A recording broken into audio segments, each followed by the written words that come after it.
Princess Savitri of the Madhura kingdom was as benevolent, brilliant and bright as the sun god she was named for. Her grace was known throughout the land, and many powerful princes and wealthy merchants flocked to her family's palace to seek her hand in marriage. But upon witnessing her blinding splendor in person, the men lost their nerve. Unimpressed with these suitors, the princess determined to find a husband herself.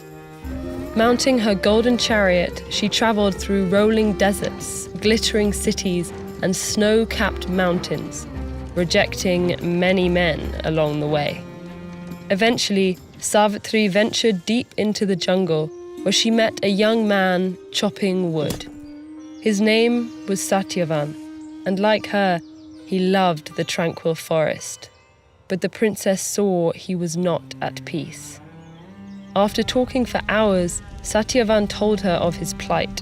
His parents had once been wealthy rulers, until his father was blinded and overthrown in a violent coup.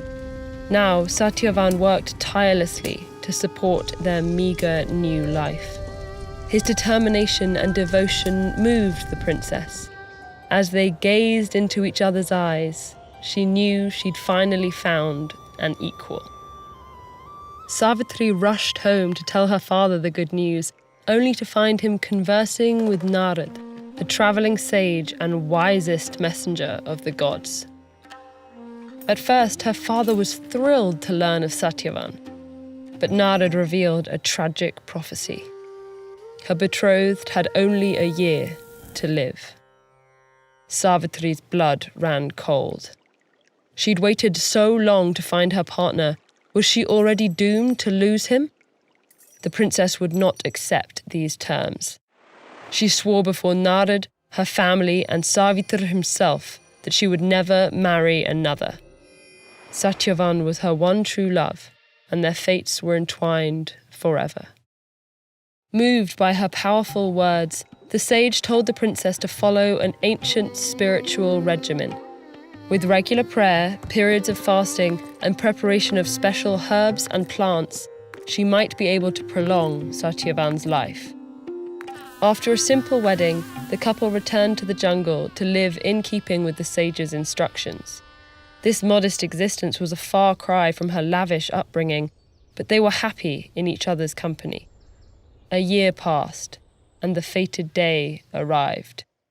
On their first anniversary, the sun grew horribly hot, and Satyavan's brow began to burn.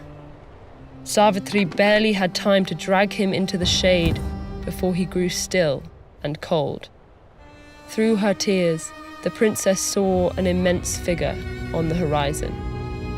This was Yamraj, the god of death, come to escort Satyavan's soul to the afterlife.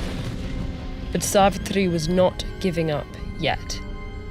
She followed the god for hours in the beating sun. Yamraj thundered at the princess to leave him in peace, but even as her feet bled and throat burned, Savitri would not turn back. Eventually, Yamraj paused. He would grant her one wish as a reward for her persistence, but she couldn't ask for her husband's life. Without hesitating, Savitri asked the god to restore her father-in-law's sight. The wish was granted, and Yamraj rode on. But still, Savitri's footsteps echoed behind him. Exasperated, the god granted her a second wish. This time, she asked for Satyavan's kingdom to be restored. Again, the wish was granted, and Yamraj began his descent into his subterranean kingdom. But when he glanced back, he was astounded to see the bedraggled princess stumbling along. He'd never seen such devotion to the dead, and he honored her dedication with one final wish. Savitri wished to be the mother of many children. The god agreed and waved to dismiss her. But the princess only repeated the vow she'd made 1 year earlier.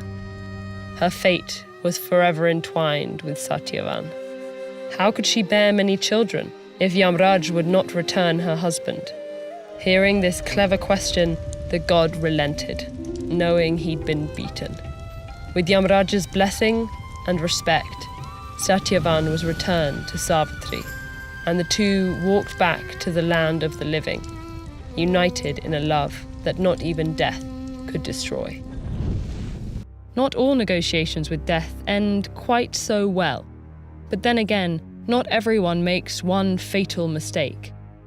Find out what Orpheus should have done differently to save his love, Eurydice, with this video. Or keep the winning streak going with the tale of the doctor who defied death.